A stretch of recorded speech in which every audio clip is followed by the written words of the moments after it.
There's a really interesting and quite complex challenge of professional development behind this idea of education for sustainable development.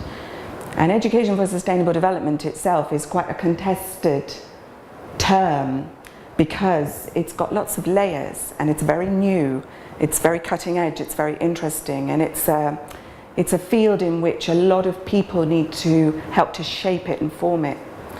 But underneath that complexity, there's a very interesting challenge which I think you can summarize in 4 key points. The first point is that it asks us as professional educators to look at our own specialism, our own discipline or subject area or professional expertise, and understand what the sustainable development discourse has to say in relation to our specialism, but then to connect that with teaching and learning approaches, pedagogy, and to bring in a more innovative and transformative way of doing teaching and learning and connect that into our specialism. So that's number 1, is to make those connections.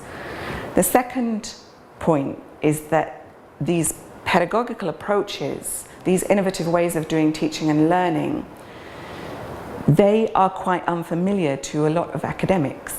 We were all trained to just be specialists in an area. We weren't necessarily trained in all these new ideas about education.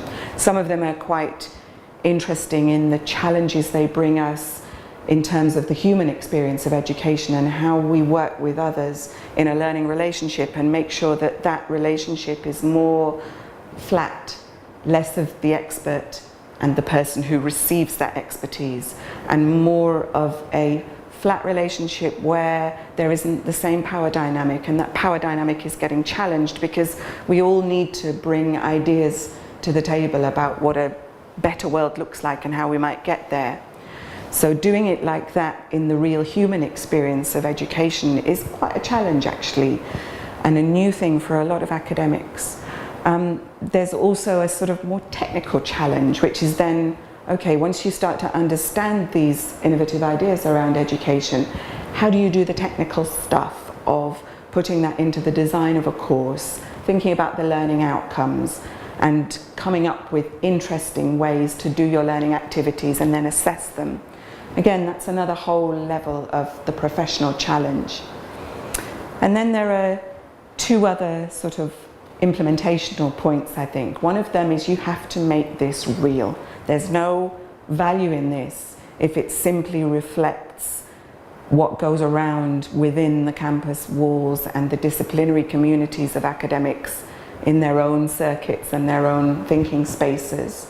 It has to look outwards, and it has to look outside the university and see what are the challenges that different industries, communities, professions are facing, and what are they telling us in the university that they need us to help build in the capabilities of the graduates that will come out into the future. So it has to have that reality check externally of the university. And then the 4th challenge in all of this is that it's got to be effective, and that means that it's got to be influential. This kind of way of education has got to somehow have an effect on the systems and the people that we're working with. And what that means is that as academics and educators, we need to start to understand better how we can bring about change and how we can bring leadership skills to the fore. And again, most of us are not trained in that kind of skill, in how to influence, how to persuade, how to work collaboratively with other people, how to work both within our universities with other disciplines and other colleagues, and also to work externally. So change and leadership skills are really, really important. But again, this is all quite new to us. So all of those components make one quite significant professional development challenge.